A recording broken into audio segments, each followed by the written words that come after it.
let's go ahead and start the next part of the session. We have gone through the project charter. So what exactly is project charter? Project charter is the first artifact, first document that you would prepare for your Six Sigma project. Okay, so project charter, as we discussed, it will have a business case, it'll have a problem statement, goal statement, it'll have a scope and a milestone. Okay, let's quickly go through one of the project charter. Right, so the one that you see on your screen is a case study. It's a problem that one of the function or one of the organization is facing. All right, coming back to project charter exercise. So an organization ABC has a process X. The function of the process is to reply to all the customer queries that are sent via email or mail. The letters are scanned and converted to emails. All emails are then sent to automated filter system, which allocate the email to various queue based on specific keywords and discard the junk email. These emails are then picked up by the processor from their respective queue for processing. Now, this filter is not 100% foolproof and sometimes lead to incorrect allocation of emails to queue. In such cases, the processor spends time in reading and understanding the query and then manually relocates the email to correct queue. This leads to wastage of time in terms of login hours and increased TAT, which is turnaround time for the customer.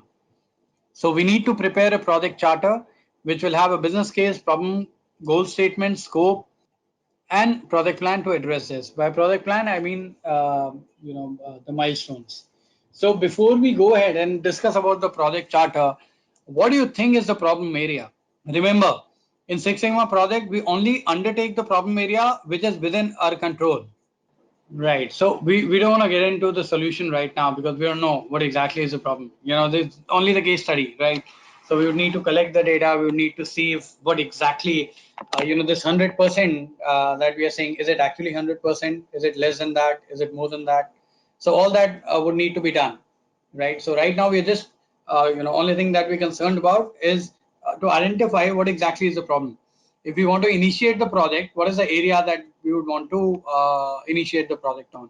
And you very rightly said there are two areas, and as Brittany also mentioned, one is the filter is not 100% accurate.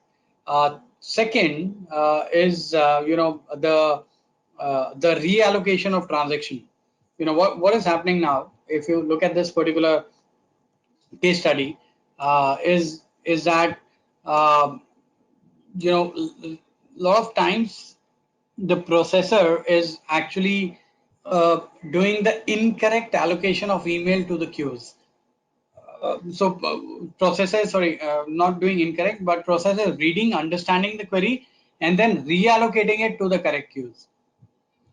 Right. So the reallocation of the resources of the emails is a problem area. The time taken to read, understand, and reallocate the email is the waste in this particular process, which we have mentioned here, that this particular activity is leading to wastage of time and increase the turnaround time of the customer. Okay, so let's try and see, what is going to be, how would a project charter for this would look like. Let's see the business case first. So what we are saying is the core function of process X is to reply to the customer sending their queries through letters, emails. So we have talked a very high level about what the process is. Presently, on an average, this much percent of transactions are reallocated on a weekly basis. So we have got the data as well, and we have represented that data in the business case. And now what we are saying is this high percentage of reallocated transaction leads to rework and hence impact the turnaround time. There's need to identify the reason and reduce reallocation of email to streamline the process and reduce the turnaround time. So as a part of this particular project, what we have done is, we have left the filter system out and we are working on the manual process. And we have also tried to define, what is reallocation. So reallocation might mean different to different individuals. So in order to eradicate that ambiguity, what we have done is we have put together, the operational definition, which is the associate who's looking at it reassign transaction to a different process in case if unable to resolve the query. So this is a business case. So we have talked about the magnitude in terms of percentage transaction, and it is leading to the high turnaround time. It could have been bettered if we would have also mentioned the amount of time wastage or amount, how much of an impact it is it is making on the turnaround time, or if you would have validated what is the amount in terms of effort of rework per month, per quarter, or annualized basis, and converted it into a monetary value. It would have made the business case stronger. Now the problem statement, total number of transactions received from 1st July to 10th September was this much, out of which these many transactions were reallocated to different departments, which means a total loss of these many login hours or this much dollar value. There's an opportunity to reduce the number of reallocation for faster processing and reducing the rework. Okay, so this is a problem statement. Goal statement, so what we identified that the project will target to reduce the reallocation by 10% by the end of December without adversely affecting the quality. Leading indicator is the indicator which will help us to measure the success of the project.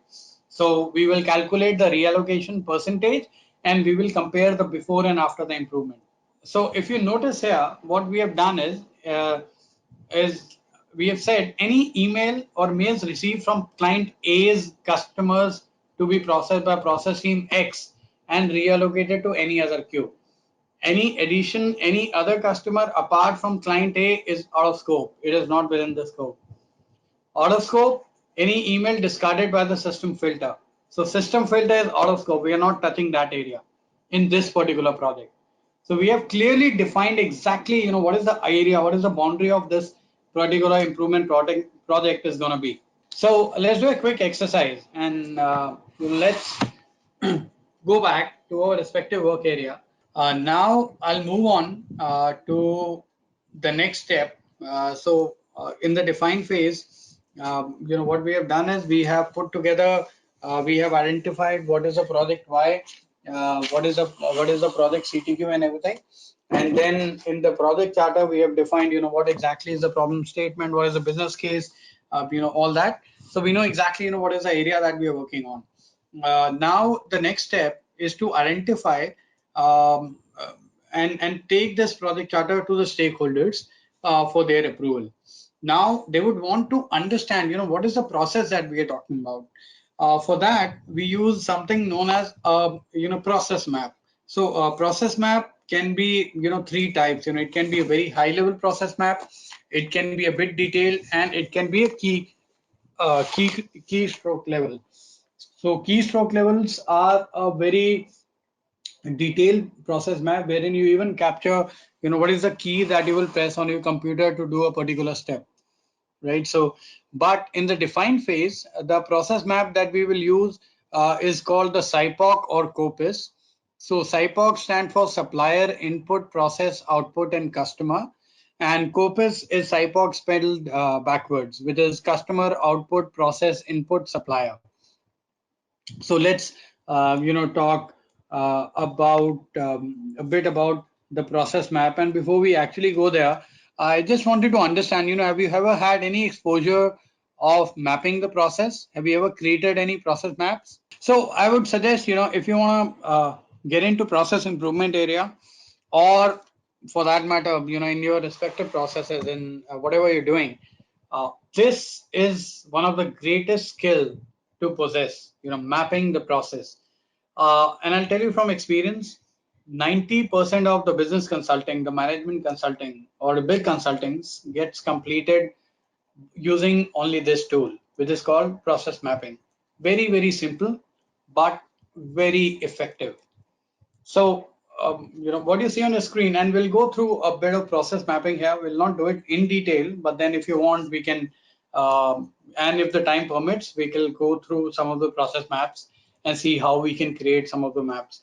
It really is a very simple tool. All you need to do is to get some people in the room, ask them to tell you, what exactly the process is, and then start putting it together, right? Always remember one thing. Remember one thing when you're trying to map a process. You can never map a process in your head. It has to be penned down on a board or on a piece of paper. Only then you'll be able to identify the process improvement areas. Okay, so generally this is how the process map looks like. So it's just what actually it is. It's on the extreme left hand side. In the middle, what you think it should be, what you would like it to be is like this, right? So the intention, the idea of this particular slide is that you need to shrink your process map. You need to remove the steps which are not adding any value to the process. So before we actually discuss more on the process map, let's understand what is a process. Series of steps, repeated steps you take to convert the input into an output, right? That is a process. Okay, so process map is a graphical representation of the process, and it also depicts the input, the output, and the units of the activity. So it is, or you can say it's a graphical display of the steps, the events, and the operations of the process. It totally depends on how you want to view the process. So it represents the entire process at a high or a detail level, depending on your usage and your need. And it allows the analysis and the optimization of the workflow. At this stage, which is the defined stage, one of the main purpose of process map is to represent the process, the entire process from start to finish, and at a very, very high level. And what we use is a Cyborg or Corpus, as I talked about, and I'll just show you how it looks like. It looks like this. You have supplier, you have input, process, output, and customer. For every process, there would be an input. Every input, there would be a supplier. So every process, there would be output, and every output, there would be a consumer or a customer. Sometimes the consumer and the supplier are the same. So it is said that when you are looking, you can create either Corpus or supplier, Cyborg, it doesn't matter. It is one and the same thing. The idea is that if you're trying to improve something from the customer perspective, customer point of view, you map Corpus. If you're trying to do it from the supplier point of view, you map the Cyborg. But frankly, it doesn't make any difference, because ultimately you would map it in the same way. So what is the process? As Charles said, it is repeated step to get something done, right? So what you're doing is converting the input into an output. So let me just try. I'll open an Excel. I've shared my screen. I hope you're able to see it. Right. I'm on the slide process mapping example. All right, so let's go through a couple of examples that we have here. We were talking about the detailed, the level 1, level 2, and level 3 maps. So the level 2 map is something that, it looks like this. It's at a very high level. So one of the examples, the customer is hungry. Customer calls for the order. Somebody takes the order, make the pizza, cook the pizza, pizza correct. Yes. Then box the pizza, deliver the pizza, and customer eats. If the pizza is not correct, then the pizza would be made once again, cook the pizza, and it'll go around in the circle till the time the pizza is correct. So that's a very high level process map, and generally this is a kind of map that we would use in Cyborg. Uh, and then level 2 is something which is a bit more elaborative. So one is example, and it is looking at it from the perspective of pizza chef. So you take order from cashier, the pizza dough come, you add ingredients, place it in the oven, observe frequently, check if it is done. If it is not done, you continue to observe. If it is done, you remove from the oven and then go to step number 1, which is is pizza correct? If it is no, you start with the new pizza and then you go through the entire process once again, or you scrap the current one. If the pizza is correct, then you would place it in the box, tape order on the box, and then put on the delivery rack, and then it will be delivered and customer eats. Right. So this is a bit more in detail. Right. So depending on what is the purpose of the process map, you would prepare either level 2 or level 3 process map. Sometime during the improvement of the process, you might need to go down till level 4, or in some organization they call it level 5 as well. Okay, so this is the process map as I mentioned earlier.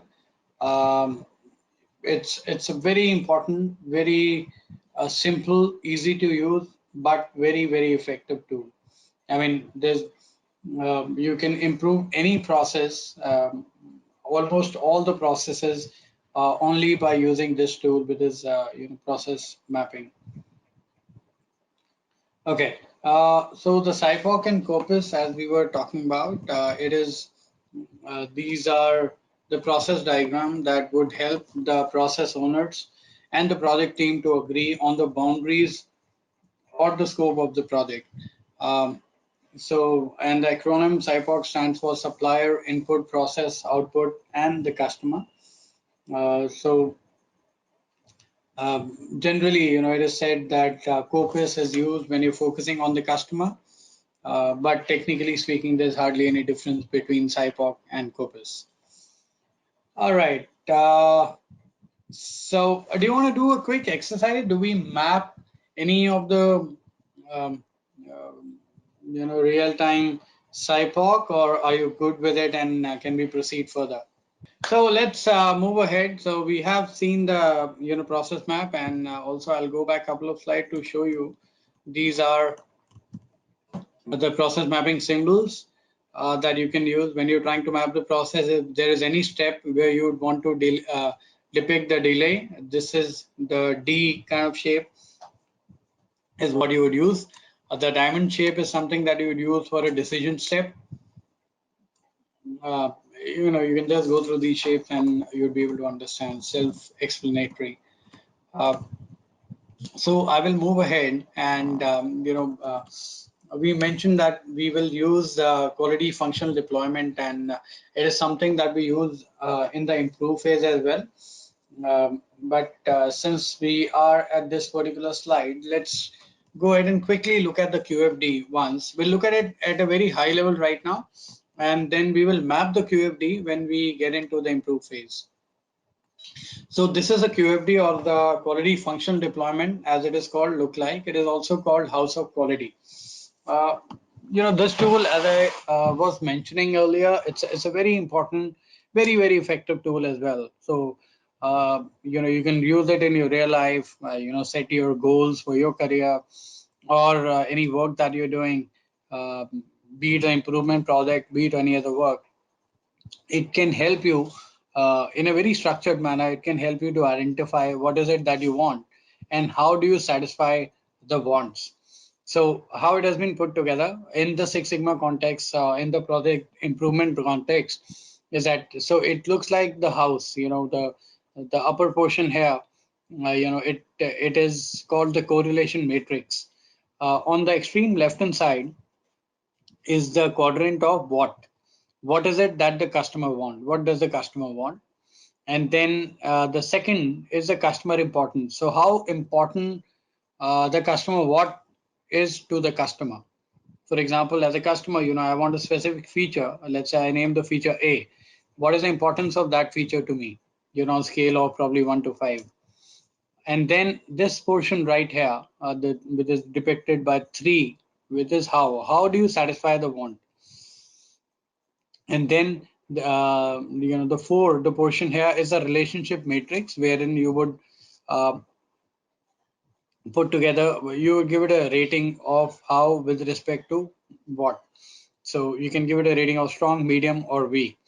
If the how that you have entered, if it is very strongly impacting on a what, you would give it a 9 rating, or you can give it a 3, or you can give it a 1, depending on the strength of the relationship between how and what.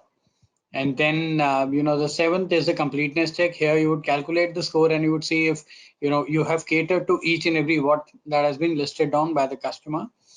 And the portion with the sixth here, here you can calculate the targeted value and the unit. So basis on the importance rating, you can actually calculate the score for each and every how, and it can also give you the prioritization, which how would you should you be prioritizing. And then this is the importance rating. And if you want to convert it into a CTQ, you can actually give the metric here. There's another addition that you can do. Suppose you're trying to launch a new product in the market. So on the right hand side, the blank portion that you see, you can actually put together the competitor rating on each and every what. So for example, if you're opening a restaurant and let's say price or the number of items in the menu is one of the what. So you can actually list down here what is the competitor rating on the number of items in the menu.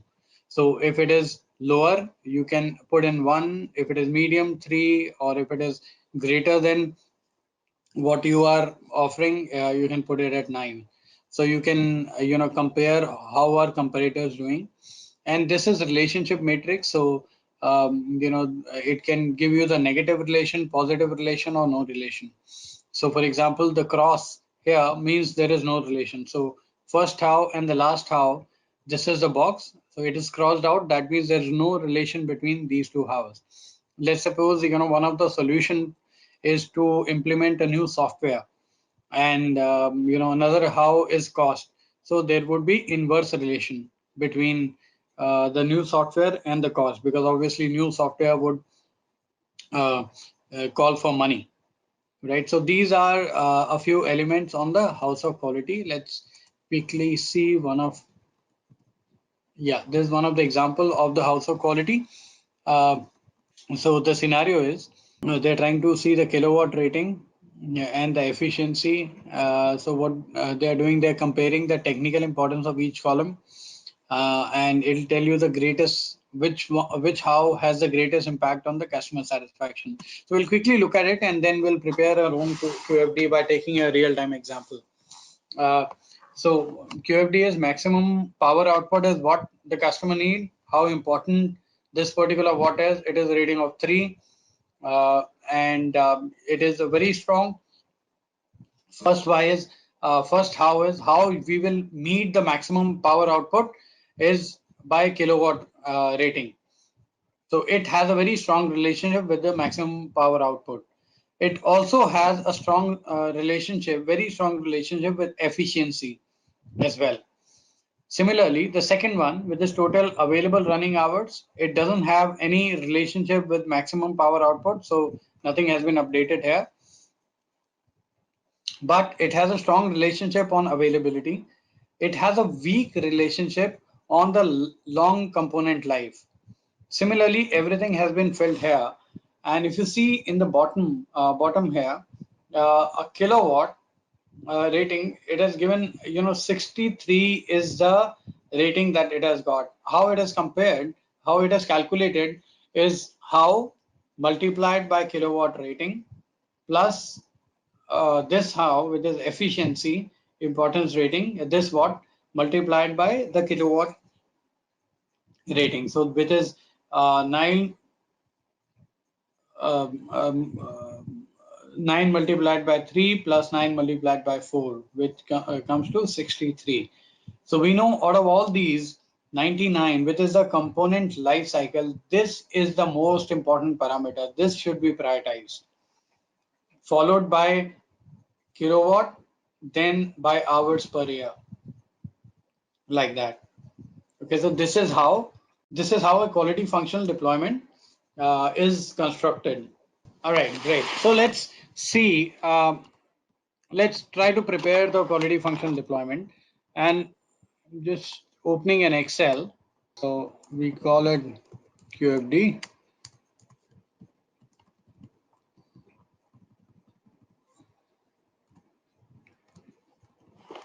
Okay, so this is what? Importance rating.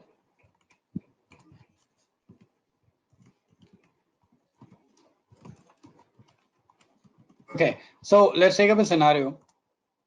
Let's say this is a training. For me, you are the customers. So let me just try to fill in your expectation, and then we will try to figure out, how do we meet that expectation. Okay, so in terms of expectation from Lean Six Sigma Green Belt training, this particular training, what are the important parameters for you?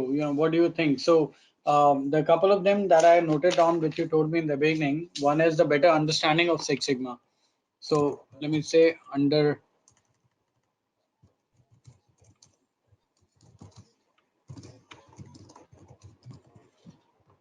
understanding of Six Sigma. Uh, what else? What else is your expectation from this training or the entire Six Sigma Green Belt course?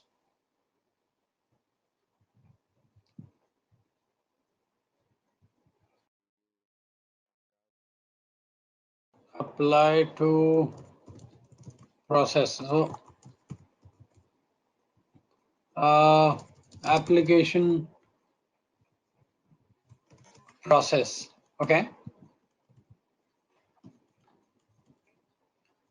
Master some tools. Okay. Some so let me important tools. What else? How about certification process? Nobody talked about certification. Are you not interested in getting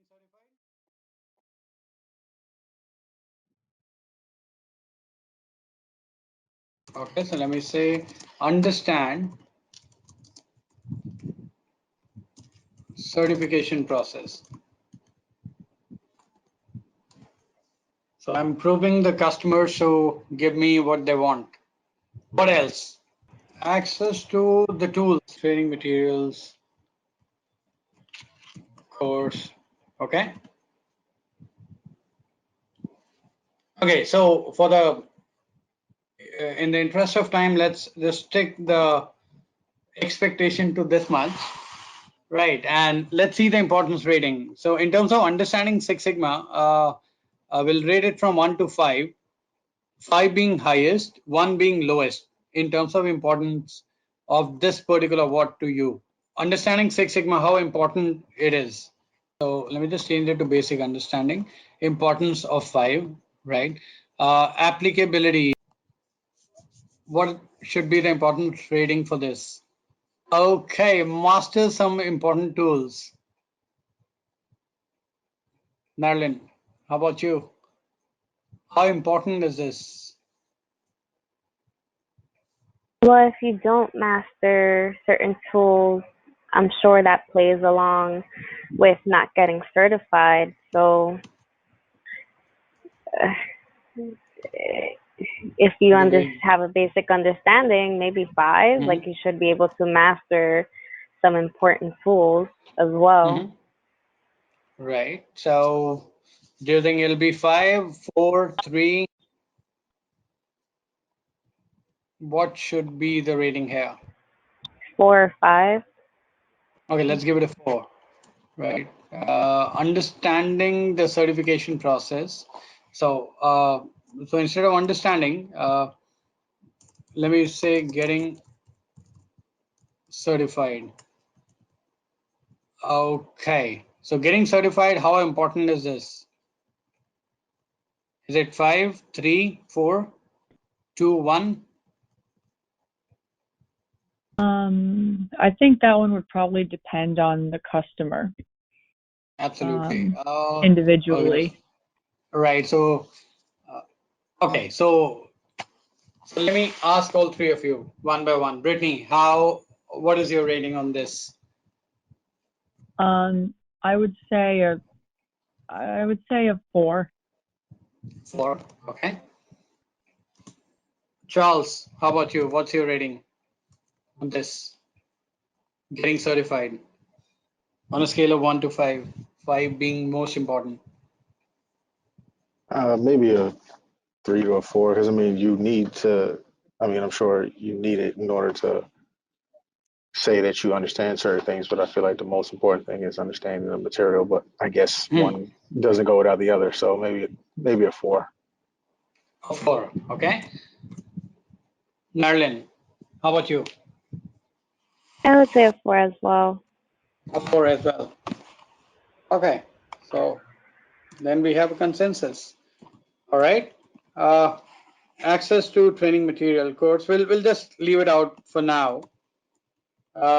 Okay, so we have these 4. You as a customer, this is what you want, and this is an important rating that you have given. So let us see how can we go ahead and give you what you want. So let's target this one. Basic understanding of Six Sigma. How do you think we can give you this basic understanding of Six Sigma?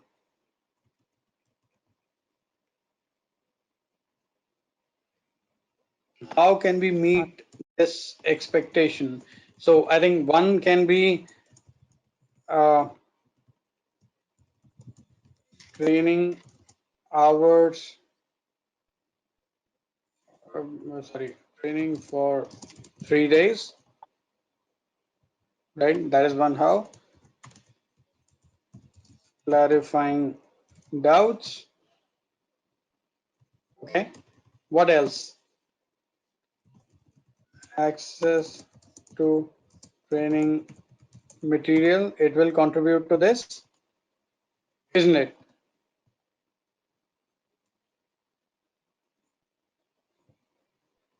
Yeah, you agree? These 3 how would probably make an impact on this one. Mm-hmm. Okay, let's move on to the next one. Applicability of Six Sigma. Okay, how can we meet this objective?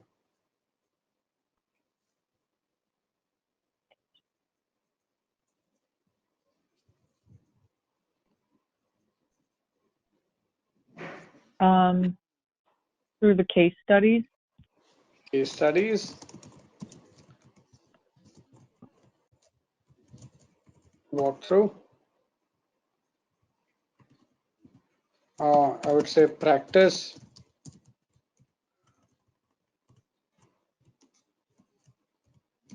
Practice exercises in the training.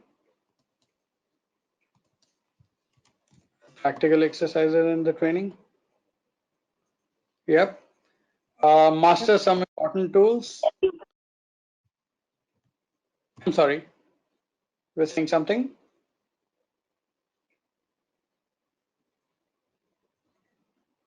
Okay.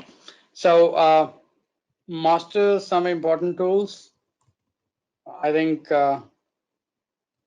practical exercises and tool coverage. There's a tool coverage. Okay. Does this look?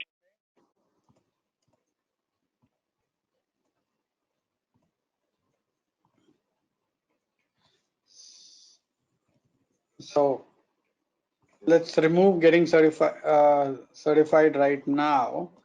Rather, let's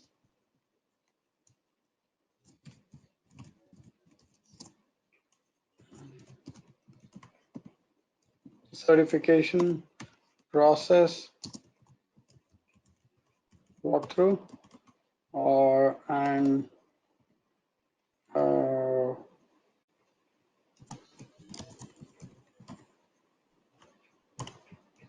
exam preparation. So wherever you don't agree, just let me know. Exam preparation and then sample questions. Okay, so this is how I'm gonna meet your what? Okay, let me give it a rating, and instead of symbol, let's give it a numeric rating. Training for 3 days. So 139 or 135, whatever, this is only directional. You can keep any rating you want. So for I will keep 1, 3, and 5. Okay, 5 being highest impact, 3 being medium impact, and 1 being low impact. Okay, basic understanding of Six Sigma. Training for 3 days. Do you think it'll have a high impact, medium, or low impact? I would say high impact. Okay. And then training for 3 days, would it have impact on the applicability or application process of Six Sigma? I would say medium to high because I feel like a lot of the application process comes after the fact. Okay, great. So I'll put it at 3. Master some important tools. It'll definitely have impact. So let's give it a 3 again. Getting certified, unless and until you go through training, you cannot get certified, right? So probably Yep, a 5 here. So instead of training, let me say complete duration, whatever, training for 3 days.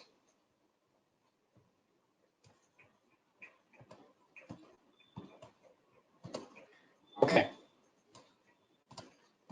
Let's move on to the second how, which is clarifying doubts. Clarifying doubt on the basic understanding of Six Sigma, high, medium, low. Okay. Charles, clarifying doubt on basic understanding of Six Sigma, high, medium, low. When you say doubt, you mean doubt in terms of the purpose or doubt in terms of the understanding of just the Any actual? doubt? Yeah, doubt in terms of understanding of the tools. Well, then that's high. Okay, how about on the applicability or application of the process of Six Sigma? Does it have any impact or it doesn't have any impact? Oh, is this still me? Oh yes, it's you Oh, all okay. the way clarifying Okay. doubts. Okay. I would say that's high too, because once again, the being able to implement it is really the purpose. Okay. Uh, Clarifying doubt on mastering some of the important tools. Probably high also. Right. Clarifying doubts on getting certified. Like medium, maybe. Okay, perfect. Uh, Access to training material, Nerlin. Access to training material on the basic understanding of Six Sigma. High, I would say high because without the materials, how are you even going to have a basic understanding? okay. How about application process of Six Sigma and access to training material? Mm, 3.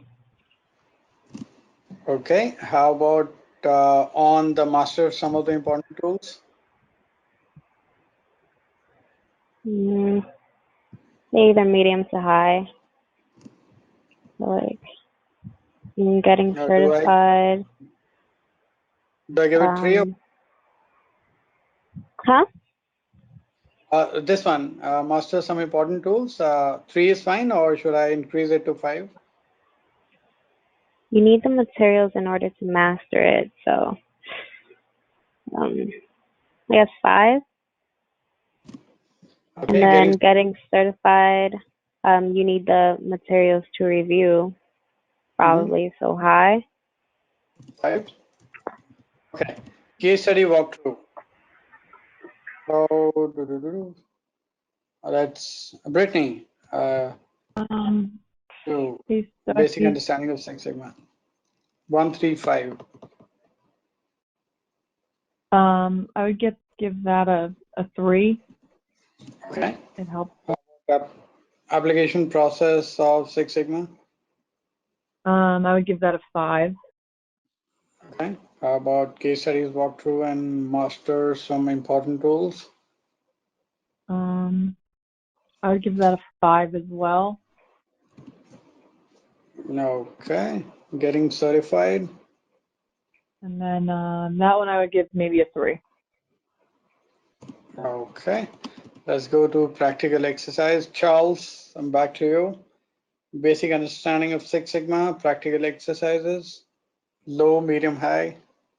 High. Okay. Next, application process of Six Sigma, low, medium, or high. Probably high as well. Maybe. Okay. Master some important tools. High. Medium. Medium. It's the mirror image of your last Yeah, because rating. it pretty much that's how it makes sense to me. Right, absolutely. I'm just kidding. Okay. Tool coverage. Okay. So, Brittany, I'll come back to you. Basic What understanding. exactly did we say we meant by tool coverage? Just the basic understanding of it? So tool coverage is that if we're covering all or most of the tools and techniques that we have within Six Sigma. Okay, got it. Okay, so then I'd say definitely a 5 for the first one. 5 for application process as well. I would do 5 again. Okay. Getting certified. I mean, I'm gonna give all of these a 5, I would think. 5. Okay. Certification process walkthrough, Narlin. You wanna What give do you mean by this? this? Like, how you would get the certification, Yes. or You would get the certification, or rather, I don't think that's too much of relevance. I'll merge it in the certification process and exam preparation. okay? So 5 for basic understanding. Application process, I guess, would be a 5 as well. Mhm. I don't know if you need to master the tools in order to pass. So Maybe give it a 3, 3. Okay, getting and certified. then 5 That's definitely a 5. is Okay, and then you take up this one as well, sample questions on basic understanding of Six Sigma. Probably a low rating um, because sample question might not lead to the basic understanding of Six Sigma. You can check the basic understanding probably through sample questions, but it'll not have that significant an impact, right? So there's not dependent on this. So probably a 3. Is that okay? yeah, I think 3. Okay. Application of process of Six Sigma sample question, probably a low rating here because it really doesn't impact. You really cannot work on the application of Six Sigma if you have the sample questions. Are we good with the low? Probably a 1. Madeline, you okay with that? Yep. And then sample question, master some important tools. Again, a 3. And then getting certified, probably a 5. Okay, so I've just Mhm. so what has happened? We have updated what is it that the customer want. Okay, so and then we have the importance rating. So let's color code the importance rating probably in a different color. What is it? How we will deliver it, and this is the uh, ratings for. So we are trying to establish a relationship rating. So if we calculate the score, let's say importance rating for this. Okay, so what we are saying is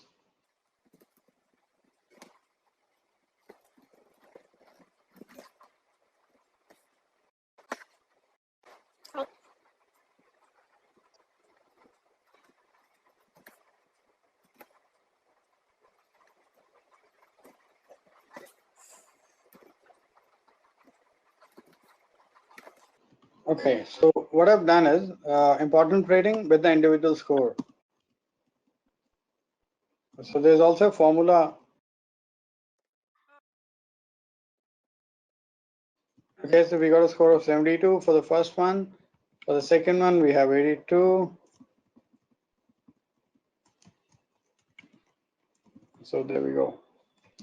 We have the priority score. We know this parameter is the most important,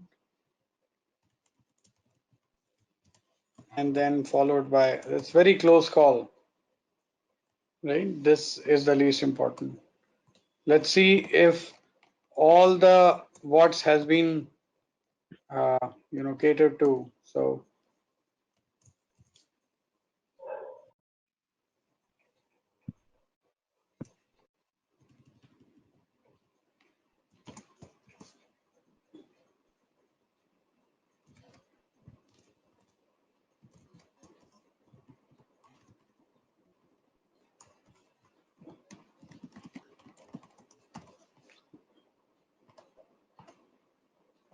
we call it completeness matrix.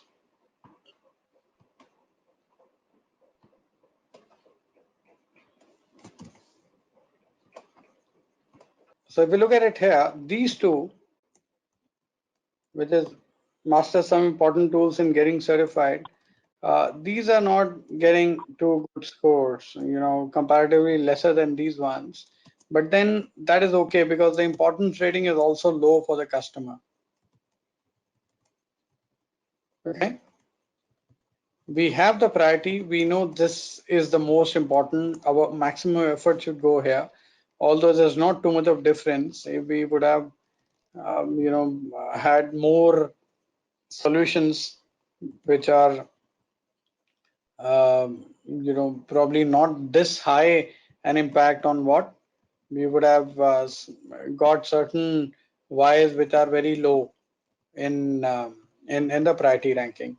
Now this is not the end of QFD, because when we say clarifying doubt, what does it mean?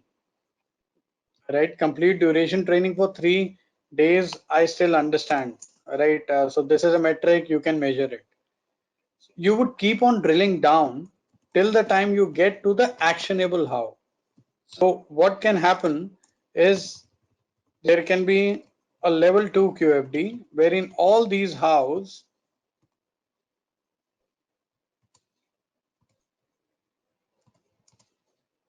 will become what, and then you can put in a different house here. One second, sorry.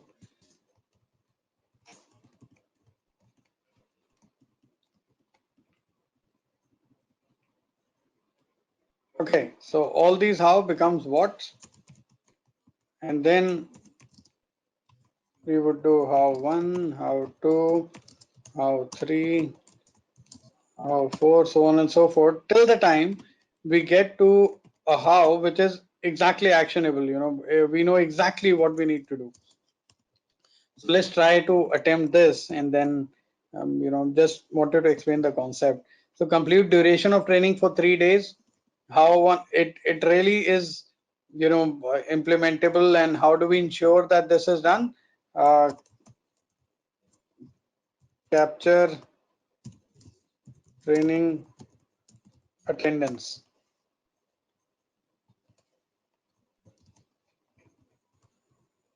Okay, in attendance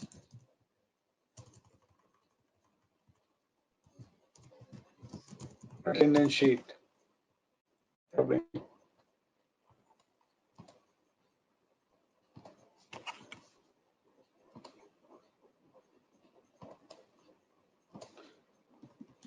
Okay, so it would probably have a 5 impact. Clarifying doubts. How do we ensure that we take care of this particular how? Dedicated time for doubt clearance. So when we and we can say probably 30 minutes every day. We only discuss on the doubts. Okay, so it'll have a 5 rating here. So you're getting my point. So what I'm trying to do is every watt, I'm trying to put together the exact things which are going to be done. How would it, take care of this? So clarifying down, which was a how here, becomes a watt in the next QFD. We can call it QFD2, level 2. And we can keep on drilling down till the time we can get the exact actionable. Right. So there's a tool that I have got. I know exactly these are the things that you're looking for. I give you this. It's going to be super training. Okay, and I get the house, and then I know exactly what I need to do. Okay. Similarly, let's say your organization business goal is let's say improving gross margin, right, or customer satisfaction, or probably more revenue. So these are what is important. This is very important. This is okay. This is also okay, but gross margin is the most important thing for the business. For example, how I'm going to do that? Probably reduce, increase top line. So like that, I have all the whys, all the hows, and then this increased top line would trigger. So this is your org level objectives. Then you drill it down. You get probably vertical level or business line level objective. Then from there you get operational level. You keep on drilling down the QFD, you would get operation level, then you would get team level, then you can get a project level. So project level is what we call project Y. So what is happening now? You have a project level objective, which is eventually contributing to team level objective, which is contributing to operation level, business level, business line level, and the organization level objective. So this is how you can identify the projects that you would want to undertake on Six Sigma by looking at the organizational goal. What is it that we can do to achieve that? Keep on drilling down. So you consider organizational goal as a VOC, and then you need to get to the project level, which is a CTQ. So we have covered QFD as well. So what we'll do is, in fact, there's another one, a very small topic called tag time. So tag time it's a um, um, it is actually it is coming from manufacturing. So tag time is one of the concept of Toyota that they implemented. You might have heard about lean. So lean is also called the Toyota production model.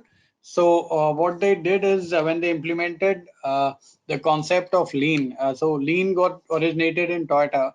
So when they implemented the concept, they also calculated the takt time. Takt time is a German word, and sorry, takt is a German word, and takt time is the available time for production.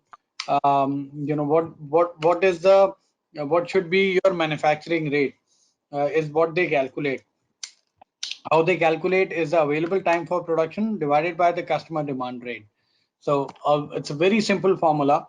So for example, if the production time is 400 minutes and customer demand rate is 20 units, so that means 400 divided by 20 is equal to 20. So that what that means is that you need to produce 1 unit every 20 minutes.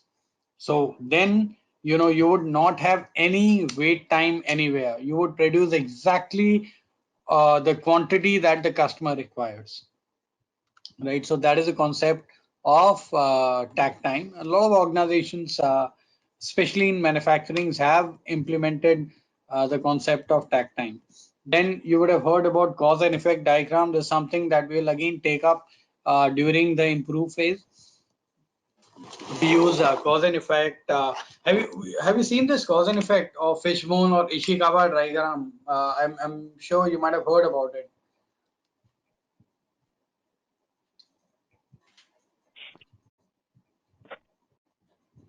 Fishbone Ishikawa or the cause and effect. It looks something like this.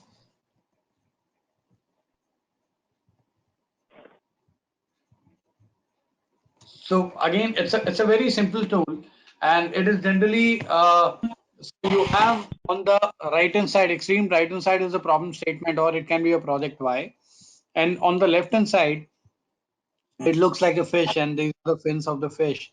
And if you label them, it is called 6 M's, right? So it is machine, material, measurement, material, men and women, machine, method, and mother nature or environment. So when you're trying to do the brainstorming, why exactly, what exactly is the issue? Then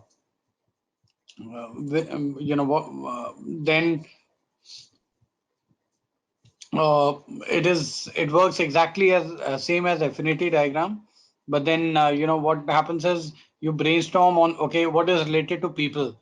Anything related to people would come here. Anything related to machine would come here. Anything related to the process or the method would come here, like that. So you do the brainstorming, you capture the information in cause and effect diagram. Okay, it is also called fishbone or Ishikawa diagram. Ishikawa was the name of the individual who developed cause and effect diagram. Okay, I will go ahead. So there's FMEA. We'll cover it in the improve phase. I'll not go through it right now.